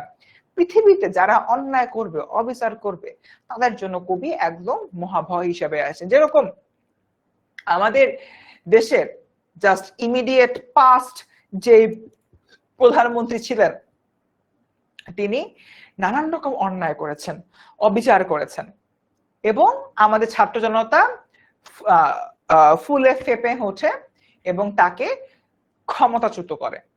এই যে সম্পূর্ণ যে তোমার টোটাল বিষয়টা, এটার কথাই কবি বলতেছেন যে অন্যায়ের জন্য আমি মহাভয়, অভিশাপ, আমি পৃথিবীর জন্য অভিশাপ। আচ্ছা, অনেকেই বারবার জিজ্ঞেস করছে ক্লাসটা কখন শেষ হবে। ক্লাসটা হচ্ছে 9:30 থেকে 9:30 মধ্যে শেষ হবে, ঠিক আছে। 1-1.5 ঘন্টার ক্লাস বেসিক্যালি। আমরা হচ্ছে তাও তোমরা যদি একদম বিকাল 4টা থেকে টানা ক্লাস করতেছো, আমিও 6টা থেকে ক্লাস নিচ্ছি, সো আমরা একটু 5-10 মিনিট আগে ক্লাস শেষ করে দিব, ঠিক আছে। ওকে, আচ্ছা, জুই বলে ভাইয়া এই নজরুল এত হার্ড হার্ড ওয়ার্ড কেন ইউজ করে? আমার আবার আগামী মঙ্গলবার দিন ভার্সিটিতে ক্লাস আছে, ক্লাস শেষে নজরুল কবরীকে জিজ্ঞেস করবো যে ভাই, কি জানি জিজ্ঞেস করছে, ইতু মনে হয়, ইতু জিজ্ঞেস করছে যে আপনি এরকম কঠিন কঠিন শব্দ কেন ইউজ করছে, একটু বলেন, আমাকে জানাইতে হবে। আমি জানি না ভাই কেন ইউজ করছে, আমারও কষ্ট হইতো, পড়াইতেও কষ্ট হয়, পড়তেও কষ্ট হয়। পৃথিবীর মানে পৃথিবীর শর্ট ফর্ম, আমরা ওই যে তোমার শর্ট করে থ্যাঙ্কস কে টিএনএক্স লিখি না, ওই কবি নজরুলও শর্ট করে পৃথিবীর কে পৃথিবীর লিখছে, বুঝতে পারছো? আরে মুন্নির জন্ম ডিসেম্বরে, অ্যাডভান্স হ্যাপি বার্থডে। ওকে, ডান, ক্লিয়ার সবাই আমরা এতটুকু? আচ্ছা, আগাই সামনের দিকে। এরপর দেখি এখানে আরো কিছু কথাবার্তা বলা রয়েছে। আমি দুর্বার, আমি ভেঙে করি সব চুরমার, আমি অনিয়ম ও শৃঙ্খল, আমি দলে যাই যত বন্ধন, যত নিয়ম কানুন শৃঙ্খল, আমি মানি না কোনো আইন। কবি বলতেছেন আমি দুর্বার, আমি দুর্বার, আমাকে কেউ আটকাইতে পারবে না। এরপর বলতেছে আমি ভেঙে করি সব, করি চুরমার, টক টক টক চুরমার করে ফেলতেছি। আমি অনিয়ম উশৃঙ্খল, আমার মধ্যে কোনো নিয়ম কানুন নাই, আমি একটা উশৃঙ্খল ছেলে। এখন উশৃঙ্খল মানে এটা না যে হলো মা বাবার সাথে খারাপ ব্যবহার করব, দিনের বেলা রাত্রেবেলা 4টার সময় ঘুমাই, দিনের বেলা 1টার সময় উঠবো, যা খুশি তাই করব, খাবার দাবার টাইম মতো খাবো না, এই উশৃঙ্খলতা না। কবি বলতেছে অন্যায় এগেইনস্টে উশৃঙ্খল, তুমি আমার সাথে অন্যায় করবে, তোমায় ছাইরা দিব, নো, ছাড়বো না, এই বিষয়টা বেসিক্যালি এখানে বলা হচ্ছে। ওকে, আমি দলে যাই যত বন্ধন, যত নিয়ম কানুন শৃঙ্খল, আইন মানি না কোনো আইন, মানে আমি আইন মানি না। আচ্ছা, আমি দলে যাই যত বন্ধন, একটু বলো তো দলে শব্দটার মানে কি? আমি যখন তোমাদের বয়সে ছিলাম, আমি দলে মানে ভাবতাম যে আমি দলে যাই যত বন্ধন, কবি কবি মনে হচ্ছে কোনো টিম আপ করবে ফুটবল খেলার জন্য, বা কোনো বন্ধন সৃষ্টি করার জন্য দল গঠন করবে। আমি ছোটবেলায় এটা ভাবতাম। তো তোমরাও কি আমার মতো ভাবতেছো যে কবি কোন একটা বন্ধন ক্রিয়েট করতে চায় বা কোন একটা রিলেশনশিপ ক্রিয়েট করতে চায়, এই জন্য এরকম দল তৈরি করতেছে বা টিম আপ করতেছে? জানো তো, একটু কাইন্ডলি, একটু কাইন্ডলি জানাও, একটু কাইন্ডলি জানাও আমাকে। এখানে কমার্স স্টুডেন্ট কি আছে? সাদিয়া জামান বলতো, সাদিয়া তুমি একটু বলো, আমি দলে যাই যেটা বন্ধন, দলে শব্দটার মানে কি? কই বন্ধন ক্রিয়েট করার জন্য টিম আপ করতেছে? একটু বলো না সবাই। আরে তোমরা কি নিয়ে পড়ে আছো? গ্রুপ, কবির দল মানে পাগলের দল ভাইয়া, এমনই মনে হয়, ভেঙে ফেলা। আচ্ছা, আচ্ছা, আচ্ছা, এবার তোমাদেরকে একটা ম্যাজিক দেখাই। ম্যাজিকটা হচ্ছে দলে মানে পা দিয়ে মারিয়ে ফেলা। আমি যখন প্রথমবার হচ্ছে পড়ছি আমি লিজি এটাই ভাবছি যে আচ্ছা কবি মনে করো টিম বানাইতে চাইছে, সব টিম বানায় যে যারা কবির মতো এরকম তোমার দুর্নিবার টাইপের মানুষ তারা হচ্ছে কি একসাথে অন্যায়কে ধ্বংস করবে। আমি ভাবছি এইটা। এরপরে শব্দার্থ পত্রিকায় দেখে যে দলে মানে তো আরেক জিনিস, দলে দিয়ে কবি কি বুঝায়, দলে দিয়ে কবি বুঝায় পা দিয়ে মারিয়ে ফেলা। ঠিক আছে, যে এইভাবে সাপোজ এটা আমার একটা পা, এটা আমার আরেকটা পা, বা এটা হচ্ছে মাটি, মাটির উপরে কি আছে, মাটির উপরে কি রাখবো কি রাখবো কি রাখবো, আচ্ছা কলমটাই রাখি যদিও আমি ব্যথা পাবো। টিস্যু নাই কোন এখানে? টিস্যু আছে একটা, দাঁড়াও একটা টিস্যুকে মারিয়ে ফেলি আমরা। দেখো এই যে তোমার হইলো একটা টিস্যুর টুকরা, এই টিস্যুটা হইলো গিয়ে এখানে তোমার আছে, এই হইলো গিয়ে আরেকটা পা, এইভাবে দিয়ে একদম মারিয়ে ফেলে শেষ। এভাবে হচ্ছে ফেলে দিলাম। কবি বলতেছেন যে যাবতীয় যত অন্যায় আছে, অন্যায়কে আমি এরকম মারিয়ে ফেলবো, এরকম টিস্যুটাকে যেমন করলাম এটাই মারিয়ে মারিয়ে, মানে যে টিস্যুটাকে দেখো, টিস্যুটা যেভাবে ছিল, টিস্যুটা এরকম ছিল না, এটাকে একদম এইভাবে শেষ করে ফেললাম, এটাই হচ্ছে তোমার মারিয়ে ফেলা। ওকে ডান। সো এত ভিজুয়াল রিপ্রেজেন্টেশন দেখা দিলাম, মারিয়া মানে কি বেচারা টিস্যু লাভই হলো, কষ্ট পাইছে। সো দেখো এখানে তোমার নিয়ম শৃঙ্খল মানে হচ্ছে আইন, কবিকে সহজে প্রতিরোধ করা যায় না, ইত্যাদি ইত্যাদি। এরপর আসি, আমি ভরা তরি করি ভরা ডুবি, আমি টর্পেডো আমি ভীম ভাসমান মাইন। কবি যদি বেঁচে থাকতো কবিকে জিজ্ঞেস করতাম যে ভাই আপনি ভীম হয়েছেন ভালো কথা, ভাসমান মাইন হওয়ার কি দরকার ছিল? এখন ভাসমান মাইন মানে কি, এই শব্দটার মানে কি, শব্দটার মানে খুব easy, easy PG lemon squeegee. সেটা হচ্ছে পানিতে ল্যান্ড মাইন রাখা যায়। এখন মাটিতে না হলে ল্যান্ড মাইন পুঁতে পুঁতে টুতে রাখা যায়, ওটার উপরে পাড়া পড়লে শেষ, তুমি মরছো। পানিতে দেখা যায় যে তোমার পানিতে হলো গিয়ে মাইন গুলা, সে ধরো তোমার এটা হলো গিয়ে পানির ভিতরে, আমা কি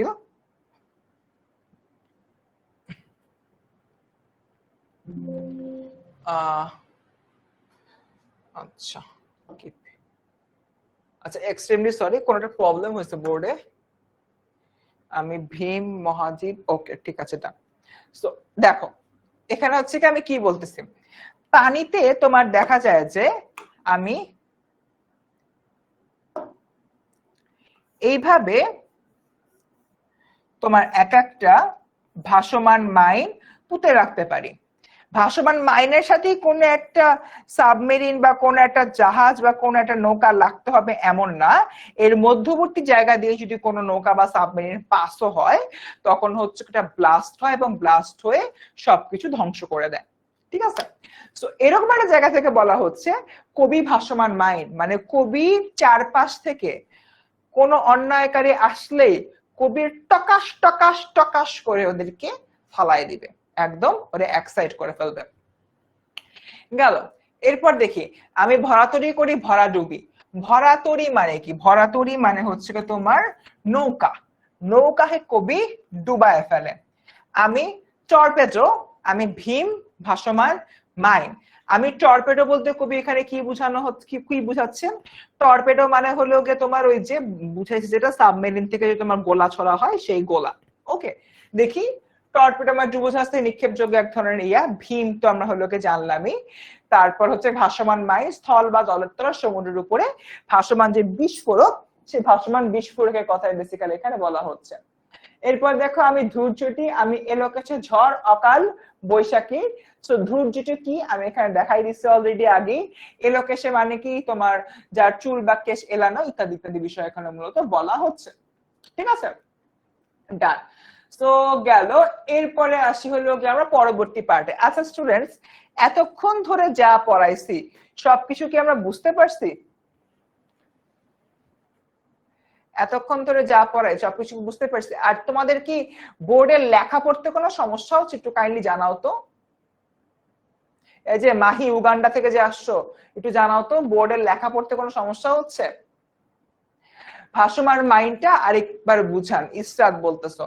ভাসমান মাইন্ড মানে তোমার হচ্ছে পানিতেও তুমি মাইন ছাড়তে পারো। ঠিক আছে, পানিতেও তুমি মাইন ছাড়তে পারো, সেই মাইনটা অ্যাকচুয়ালি তোমার ভেসে থাকবে, ওটাই হচ্ছে গিয়ে তোমার ভাসমান মাইন্ড। That's it. এতক্ষণ যা পড়াইছি সব কি বুঝতে পারছি আমরা বাচ্চারা? আমরা কিন্তু মোটামুটি অনেকখানি পড়ে ফেলছি, মানে প্রায় বেশ ভালোই পড়ে ফেলছি, মানে মূল কবিতাটার প্রায় 50% মতো কিন্তু আমাদের শেষ। আচ্ছা, ক্লিয়ার দেখা যায় তো না? ওকে। না, আমার সাডেনলি মনে হলো আমার সামনে একটা স্ক্রিন আছে, তো আমি একটু ঝাপসা দেখতেছিলাম, তাই ভাবলাম যে তোমরা কোনো হলো মানে দেখতে প্রবলেম হচ্ছে কিনা। ঠিক আছে, ডান। ওকে। সো এরপরে হচ্ছে দেখি পরবর্তী পার্টটাতে যদি আসি। আচ্ছা, পরবর্তী পার্টে যাওয়ার আগে আসো, অনেকক্ষণ ধরে পড়ালাম তোমাদেরকে, একটু তোমাদের সাথে 1-2 মিনিট গল্প করি। তোমাদের তো মোস্ট অফ 13 তারিখ নাগাদ পরীক্ষার রেজাল্ট দিয়ে দিবে। সো মানে হোয়াট আর ইউ ফিলিং এই টাইমটাতে? তোমরা আসলে কি ফিল করতেছো, বা তোমাদের হচ্ছে কি তোমার ভরা তরি মানে যে নদী, যে নৌকা, তরি মানে নৌকা, নৌকা যেটা ভরে আছে, এই এই টাইমে অ্যাকচুয়ালি তোমাদের কি ফিল হচ্ছে? সামনে রেজাল্ট দিবে, বা তোমাদের মনে এই মুহূর্তে মানে কি টাইপের প্রশ্ন থাকে? একটু কয়েকটা প্রশ্ন যদি থাকে তোমরা হলো আমাকে জানাতে পারো। এখন এই তোমাদের সাথে 5 মিনিট একটু এই একটা কথাবার্তা বলবো। আচ্ছা, এসা বলতেছো এই কবিতা আবার পড়ানো হবে কিনা? হ্যাঁ এসা, পেইড ব্যাচে আবার পড়ানো হবে, ফ্রিতে আর পড়ানো হবে না, পেইড ব্যাচে আর পড়ানো হবে। ওকে, থ্যাংক ইউ সো মাচ আরিবা, খুব ভালো লাগছে যে তুমি এই কথাটা বললা। ওকে, ঠিক আছে। ফিলিং নার্ভাস, হৃদয় বলতেছো my feel is well, Sajid বলতেছো I am feeling all kinds of pressure. ভাইয়া কষ্ট, মনে বড় কষ্ট, মন বসে না পড়ার টেবিলে, ভাই আমার ঘুম আসে না। আচ্ছা, আমি ভয় ভীত। আচ্ছা, কি জানি তুমি তার নটরাজ হয়ে যাও, নার্ভাস ভাইয়া, লামিয়া ভয় পাইছে। ওয়াকিল বলে একটু ভয় লাগছে। এই কে এসব কি কথাবার্তা বলো, আস্তাগফিরুল্লাহ, কলিজা ফাইটে যাইতেছে। ভাইয়া দোয়া করবেন। আমার কাছে মনে হয় তোমাদের, আচ্ছা তোমার যে ফ্রি গ্রুপটা আছে এইচএসসি 27 স্টার স্টুডেন্টস এমএস, এই গ্রুপে আমি যদি একটা মানে 5 তারিখে রাত্রেবেলা 10টার সময় একটা ফ্রি ক্লাস না, তোমরা হচ্ছে কি আসবা আমার সাথে দুঃখ শেয়ার করতে, আমার সাথে হচ্ছে কি তোমার দুঃখ শেয়ার করতে আসবা, যে হলো ভাইয়া আমার এমন লাগতেছে অমন লাগতেছে, আসবা। যদি হচ্ছে গিয়ে 5 তারিখ রাত 10টায় তোমাদের জন্য একটা লাইভ ক্লাসের আয়োজন করি, আসো তোমরা। বলো না, বলো না দ্রুত, আসবা কিনা? 5 তারিখ রাত 10টা আসবা। একটা হলো এরকম লাইভ দিব, তোমরা আসবা, আর এসে বলবো যে ভাইয়া ভালো লাগতেছে না, ভাইয়া কি করবো ভাই, এই যে এখন যে কথাবার্তা গুলা বলতেছো ওগুলা তখন আমরা নিজেদের মতো হচ্ছে হলো গিয়ে কথাবার্তা বলবো। তুমি হচ্ছে গিয়ে আমাকে কিছু কথা বললাম, আমি তোমাকে কিছু কথাবার্তা বললাম। আচ্ছা, কেমন হয় জিনিসটা, মানে জাস্ট মানে হ্যাঁ ভাইয়া রাজি, পরে দেখলাম যে আমি একা বসে আছি, হইল না তো বিষয়টা। আচ্ছা, যেহেতু রেজাল্টের বেশি টাইম নাই, আমি ভাবতেছি এরকম একটা কাজ করা যায় কিনা। আচ্ছা, রাজি তাহলে, ওকে তাহলে মোটামুটি শিওর থাকো 5 তারিখ রাত 10টায় তোমাদের হচ্ছে কি বলে আমাদের যে এইচএসসি 27 স্টার স্টুডেন্টস ডেনামের যে গ্রুপটা রয়েছে, এই গ্রুপটা একটা লাইভ নিয়ে আসবো, ঠিক আছে? 5 তারিখ রাত 10টায়। ওকে, এবার তোমরা তো অনেকক্ষণ বেশ কিছু কথাবার্তা হলো গিয়ে বললাম, আমি তোমাদের কথাবার্তা গুলো পড়লাম। সেটা হচ্ছে আমার যখন হলো এসএসসি পরীক্ষা দেওয়ার পরে আমি একটু ব্যাকগ্রাউন্ড বলি। আমার আমার ক্লাস 1 থেকে ক্লাস 9 পর্যন্ত রোল কখনো 1 থেকে 10-এর বাইরে যায়নি। ক্লাস 1 থেকে ক্লাস 9 আউটস্ট্যান্ডিং ওয়েতে আমি এই জিনিসটা মেনটেন করছি, আমার রোলটা কখনো 1 থেকে 10-এর বাইরে যায়নি। তো বলতে পারো যে মোটামুটি ভালো স্টুডেন্টের কাতারেই পড়ি। তার উপরে তোমরা যারা ঢাকায় থাকো অনেকে হয়তো আইডিয়াল স্কুল অ্যান্ড কলেজের নাম শুনছো। অনেক গার্জিয়ানই আইডিয়াল স্কুল অ্যান্ড কলেজে বাচ্চাদের পড়াইতে চায়। আমার আব্বা আম্মা চাইছে, তারা সাকসেসফুল হয়েছে, এবং আইডিয়াল স্কুল অ্যান্ড কলেজে ভর্তি পরীক্ষায় আমি সম্মিলিত মেধা তালিকায় 2য় স্থান অধিকার করছিলাম। সো এই হলো গিয়ে টোটাল হলো গিয়ে অবস্থা, ঠিক আছে? এখন ব্যাপারটা হচ্ছে আইডিয়াল থেকে এসএসসি দিতে গেছি।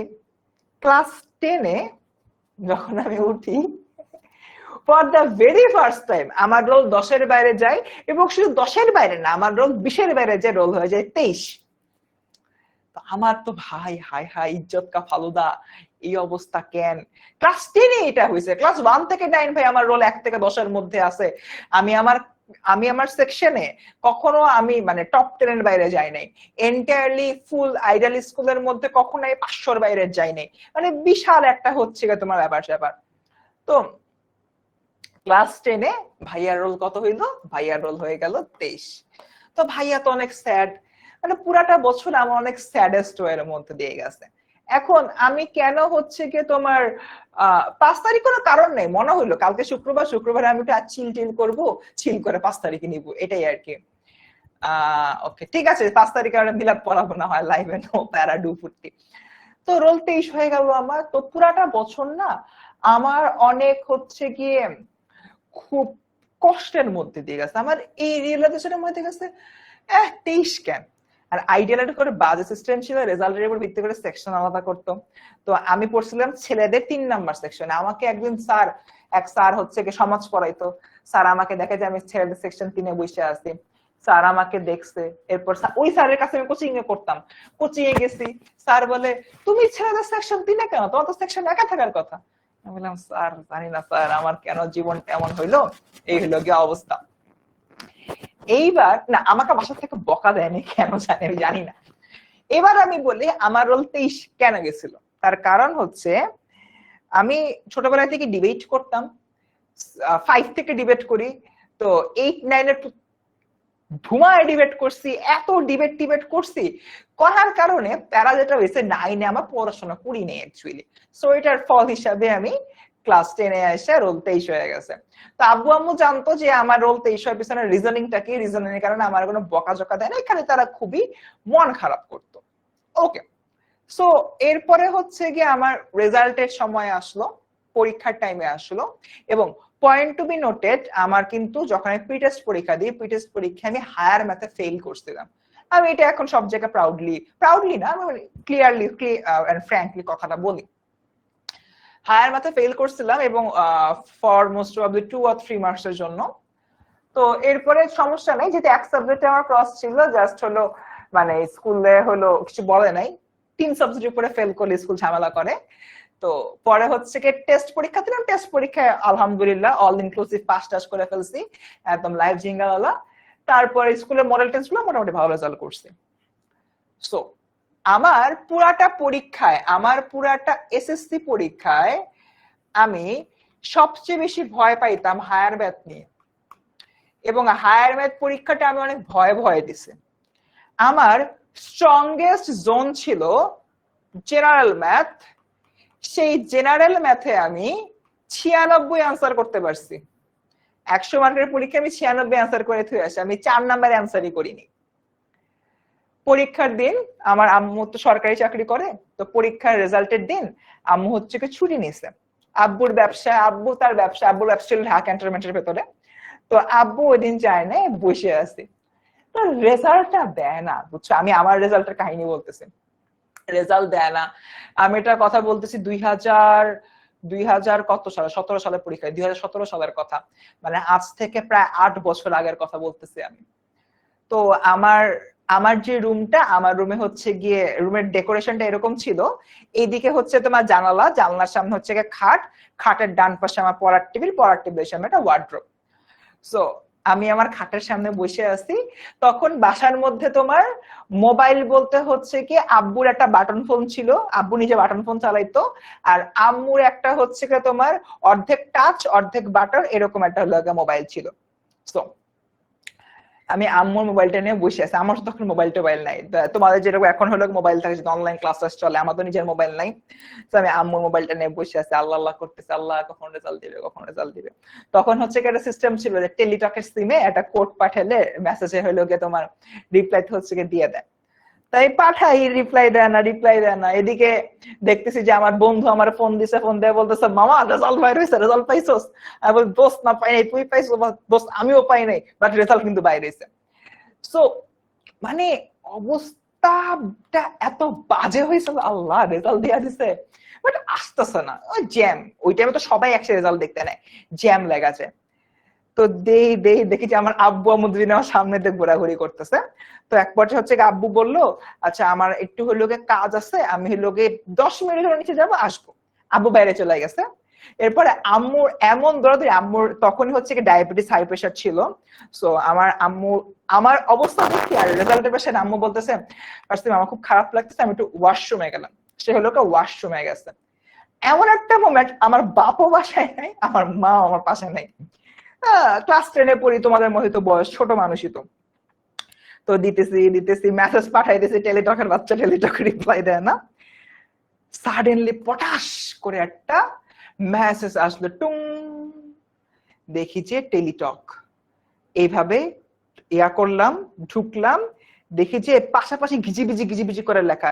দেখি যে বাংলায় A+, ইংরেজিতে A+, বিজিএস A+, ইসলামিক স্টাডিজে A+, ফিজিক্সে A+, কেমিস্ট্রিতে A+, হায়ার ম্যাথে A+, বায়োলজিতে A+, আইসিটিতে A+। আমি জাস্ট এমনে একটা লোকে চিৎকার দিয়ে আম্মুকে ডাকলাম, আম্মু ওয়াশরুম থেকে বের হয়েছে, আম্মু গোল্ডেন। দ্যাট মিনস গোল্ডেন পেয়ে গেছি। তো তখনও হলো রেজাল্ট কার্ডটা বাইর হয় না, মানে নাম্বারটা তখনো বের হয় না, সবগুলাতে গোল্ডেন A+ পাইছি, গোল্ডেন পাইছি, লাইভ জিঙ্গালালা। আব্বুরে ফোন দিলাম, আব্বুকে বললাম যে, আব্বু বলতেছে যে ফারসিন এখন মনে হয় পাবা। তখন আব্বু পেয়ে গেছি গোল্ডেন। তো ঠিক আছে, আব্বু হইলো গিয়ে আসছে, আম্মু আসে, তো খুব ভালো লাগলো। দেন হচ্ছে বের হইলাম, স্কুলে যাব। মানে আমার প্ল্যান ছিল যে গোল্ডেন টোল্ডেন না পাই আমি স্কুল যাবো না, স্কুলে যাই নিজের চেহারা ক্ষমা দেখাবো না। আমি আব্বুরে বললাম যাবো আর ঘন্টা খানেকের মধ্যে তোমার হচ্ছে গিয়ে কি বলে নাম্বার বের হবে।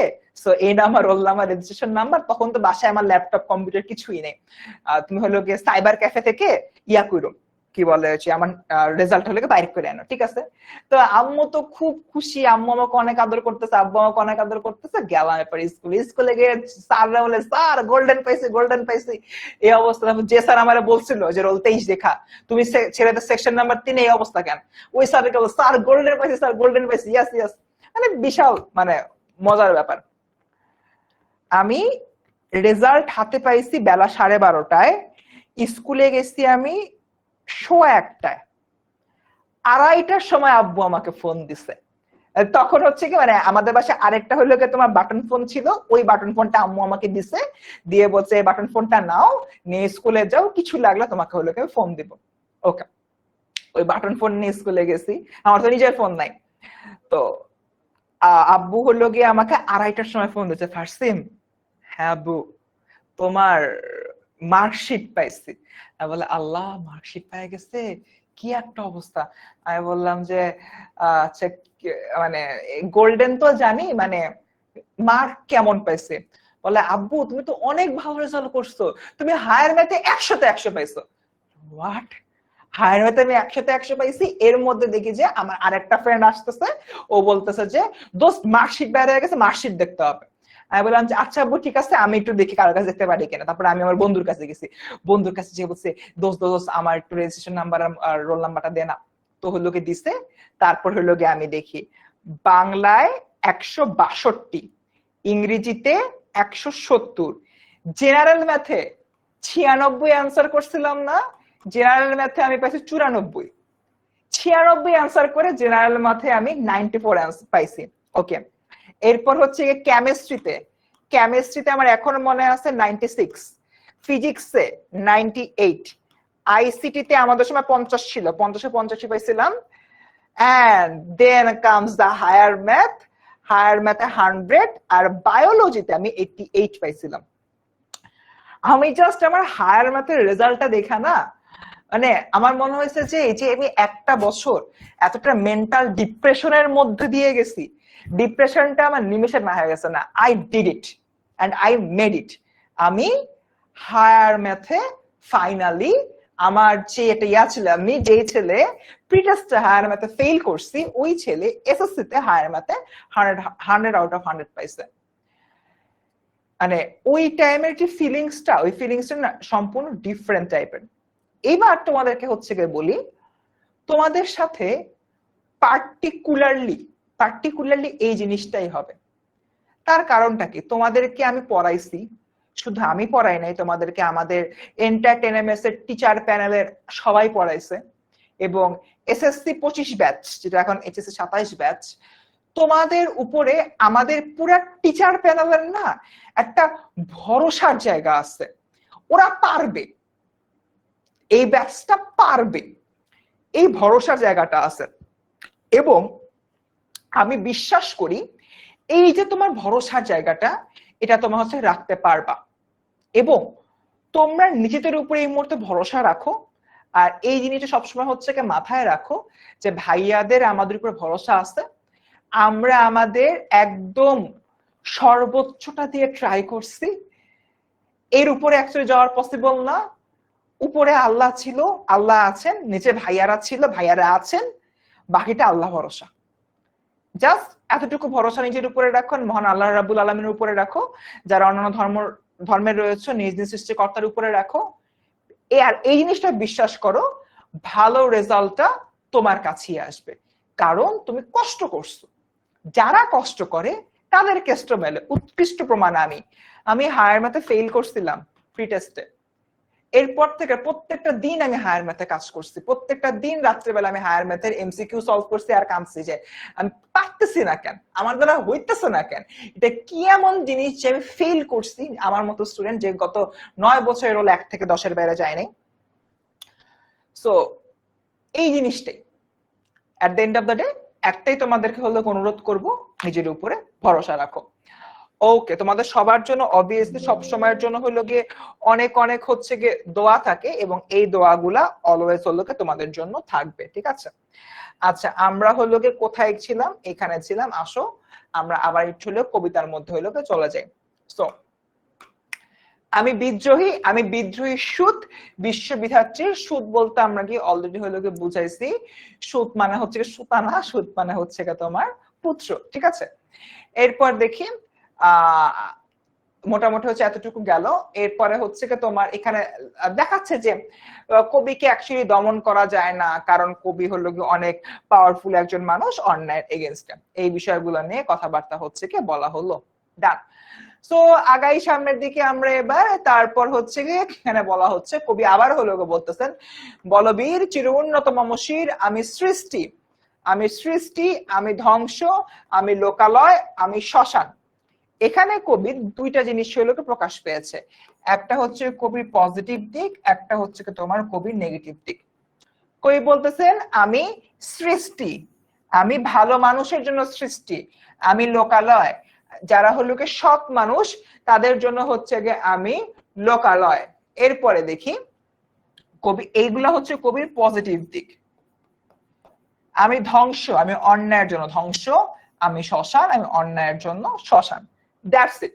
মোটামুটি হচ্ছে কি এখানে মোটামুটি যাবতীয় বিষয় বলা হচ্ছে কবির সত্তা সর্বাবস্থায় সকল জায়গায় বিরাজমান। বুঝতে পারছি আমরা সবাই? আচ্ছা, বিআই কোর্সে ক্লাস কবে থেকে শুরু হবে? সুন ক্লাস শুরু হবে। আচ্ছা, আমি তোমাদেরকে আরেকটা হচ্ছে পোল দিই এখানে।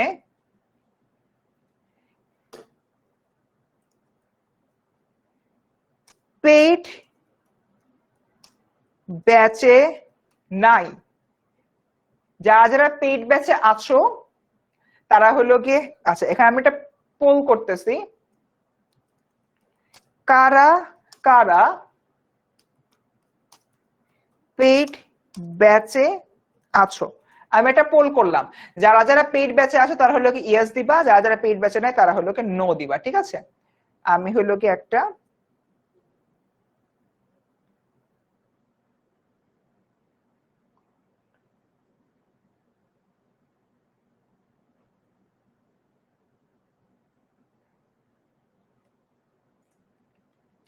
পোল দিলাম, ঠিক আছে? একটু কাইন্ডলি তোমরা একটু কমেন্টে মানে পোলে একটু ভোট দিয়ে জানায় দাও, ঠিক আছে?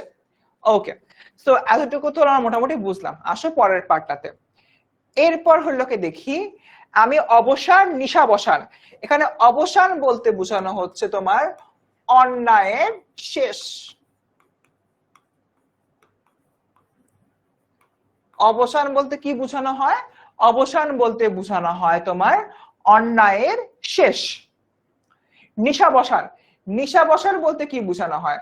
নিশাবসান বলতে হলো গিয়ে বোঝানো হয় তোমার কারা কারা পেইড ব্যাচে আছো তারা তারা ইয়েস দাও, যারা যারা নাই তারা তারা নো দাও। নো দিও কিন্তু, ঠিক আছে? মানে নাই বার যদি অ্যাভয়েড করা যায় তাহলে কিন্তু হবে না। আমি অবসান মানে অন্যায়ের শেষ, আমি নিশাবসান মানে রাতের শেষ অবস্থা। মানে কবি বলতেছেন আমি যে কোনো প্রকার অন্যায়ের অবসান, ঠিক আছে, একদম হলো গিয়ে ধ্বংস অবস্থা। আচ্ছা, পেইড ব্যাচের স্টুডেন্ট বলতে কিন্তু তোমার নতুন যে ব্যাচটা আছে এইচএসসি 27 ব্যাচের, এইচএসসি 27-এর যে তোমার নতুন যে কোর্সটা, নিউ ব্যাচে তোমার হলো গিয়ে কারা কারা পেইডে আছো কারা কারা নাই সেটা বলছে। ওকে, এরপরে দেখি আমি ইন্দ্রাণী সুত। ইন্দ্রাণী সুত মানে হচ্ছে কি তোমার দেবতার মানে দেবীর পুত্র, মানে বেসিক্যালি বোঝানো হচ্ছে কি পৃথিবীর পুত্র। ওকে, হাতে চাঁদ ভালে সূর্য, এখানে তোমার ভাল বলতে বোঝানো হয় গালে, ঠিক না, ভুল বললাম, ভাল বলতে বোঝানো হয় কপালে, কপালে সরি, ভাল বলতে বোঝানো হয় কপালে। মানে কবি বলতেছেন যে হাতে চাঁদ, চাঁদ দিয়ে বুঝায় কবি হলে ভালোবাসা প্রকাশ করতেছে, আর কপালে সূর্য, সূর্য দিয়ে বুঝায় তোমার প্রতিবাদ, সূর্য দিয়ে বুঝায় বেসিক্যালি প্রতিবাদ। এরপর দেখি মম এক হাতে বাঁকা বাঁশের বাঁশুরি, আর এক হাতে রণতুর্য। এখানে তোমার দুটো বিষয় বোঝানো হচ্ছে। রণতুর্য দিয়ে কি বোঝানো হয়? রণতুর্য দিয়ে তোমার বোঝানো হয় বেসিক্যালি যুদ্ধ, মানে যুদ্ধের যে তোমার অস্ত্র শস্ত্র রয়েছে বা যুদ্ধের যে তোমার হলো বাদ্যযন্ত্র রয়েছে সেটা। আর বাঁকা বাঁশের বাঁশুরি, এটা দিয়ে কবি যে ভালোবাসার প্রতীক সেটা বোঝানো হচ্ছে। অর্থাৎ কবি বলতেছেন আমি ভালো জিনিসের জন্য ভালোবাসা দেই, আর খারাপ জিনিসের জন্য তোমার যুদ্ধ ঘোষণা করি। That's it. ক্লিয়ার আমরা সবাই?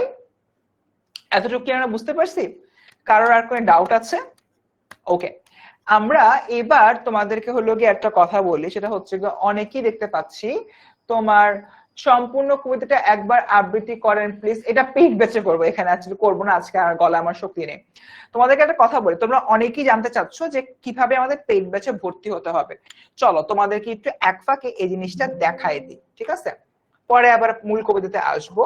খুবই সিম্পল, আমরা যে কোনো একটা সার্চ ইঞ্জিনে চলে যাবো। আমরা ক্রোমে গেলাম, ক্রোমে যে আমরা হচ্ছে গিয়ে লিখবো 10ms, লিখে সার্চ দিব। 10ms লিখে সার্চ দিলে প্রথম এটা চলে আসবে, প্রথম যে ওয়েবসাইটটা আসবে সেই ওয়েবসাইটে হচ্ছে আমরা যাব। যাবার পরে এখানে যে সার্চ বারটা আছে এই সার্চ বারে আমরা খালি নিজের ব্যাচ নেমটা লিখে সার্চ করব।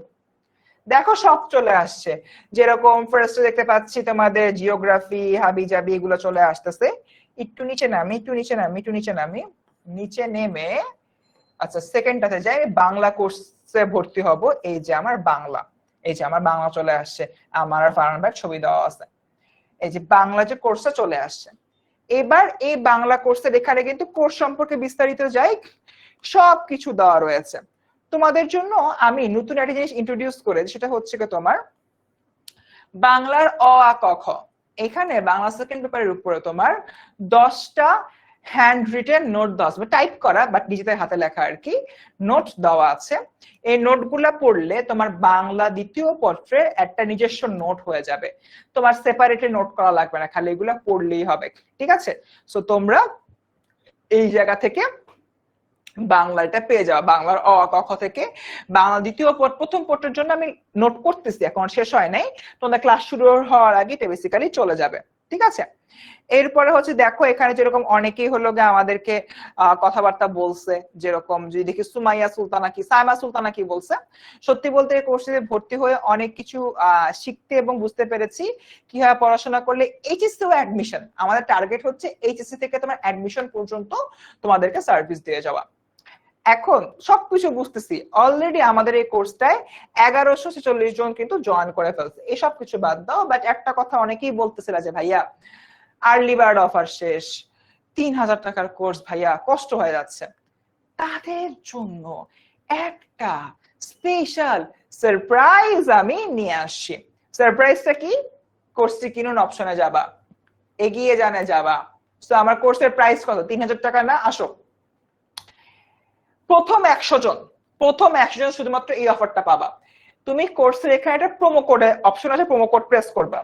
প্রেস করার পরে সেখানে হচ্ছে তুমি লিখবা ফারসিম, FARSIM, ফারসিম HSC 27।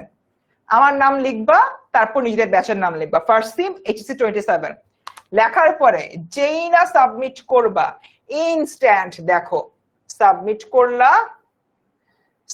করলা আর দেখো আমার কোর্সের প্রাইস কত ছিল? কোর্সের প্রাইস ছিল তোমার 3000 টাকার কোর্সের প্রাইস কমে হয়ে গেল আমার 2500 টাকা। সো প্রোমো কোডটা কি? ফার্স্ট সিম এইচএসসি 27। সবাই এখন মানে ওই নাম জপার মতো বলো, ফার্স্ট সিম এইচএসসি 27, ফার্স্ট সিম এইচএসসি 27, ফার্স্ট সিম এইচএসসি 27, যারা এখনো কোর্সে পারচেজ করো নাই।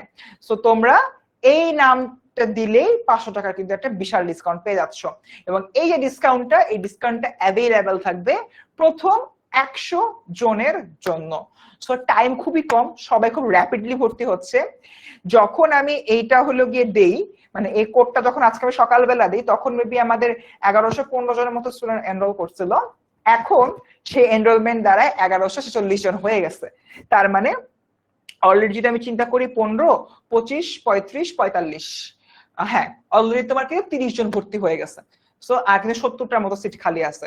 তোমরা যারা এইভাবে হচ্ছে যারা এনরোল, তারা তো এনরোলডই, যারা এনরোলড না তারা কিন্তু ফার্স্ট সিম এইচএসসি 27 দিয়ে 500 টাকা ডিসকাউন্ট নিয়ে এই কোর্সটা এনরোল করে ফেলতে পারো। অলরেডি 30টা সিট বুক হয়ে গেছে আর 70টা সিট বাকি মাত্র। Okay, so this is the scenario. And আমি এতটুকু বলতে পারি, আচ্ছা তোমরা তো আজকে আমাদের ক্লাস করলাম, অনেকেই আছো পেইড ব্যাচের স্টুডেন্ট, অনেকে আছো পেইড ব্যাচের স্টুডেন্ট না।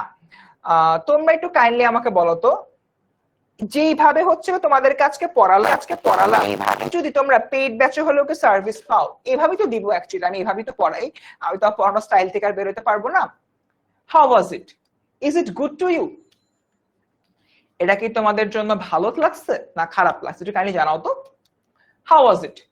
মানে আমি যে স্টাইলে পড়াইলাম, এই পড়ানোটা তোমার কাছে ভালো লাগলো কিনা একটু কাইন্ডলি জানাও তো। আর যারা এখনো এনরোল হও নাই, আমি তোমাদেরকে রিকোয়েস্ট করবো প্লিজ এনরোল হয়ে যাও, বাট ডোন্ট মিস ইট। এই চান্সটা মিস করো না, কারণ দেখো তুমি মাত্র 2500 টাকায় এন্টায়ার এইচএসসি পর্যন্ত কোর্সটা পেয়ে যাচ্ছ। কোর্সটা হচ্ছে কি তোমার 8 মাসের পরে তোমরা হলো এইচএসসি পর্যন্ত হলো কি রেকর্ডেড অবস্থা ক্লাসগুলো পাবা। ওকে, আচ্ছা তোমার হলো গিয়ে যদি পোস্ট অ্যাপ্রুভ হয় জানায় দেওয়া হবে, ঠিক আছে, চিন্তা করো না। যাদের হলো গিয়ে পোস্ট ভালো লাগবে তাদেরটা খালি অ্যাপ্রুভ করা হবে। Okay great. তো তোমরা মোটামুটি অনেকেই হচ্ছে কি আমাকে বলছো ক্লাসটা হলো ভালো লাগছে, আলহামদুলিল্লাহ। বেসিক্যালি আমি এখন ক্লাস এখানে শেষ করবো। এন্ড এখানে দেখো আরো অনেক কিছু রয়েছে, বের হয়ে দেখাই বেটার হয়। দেখো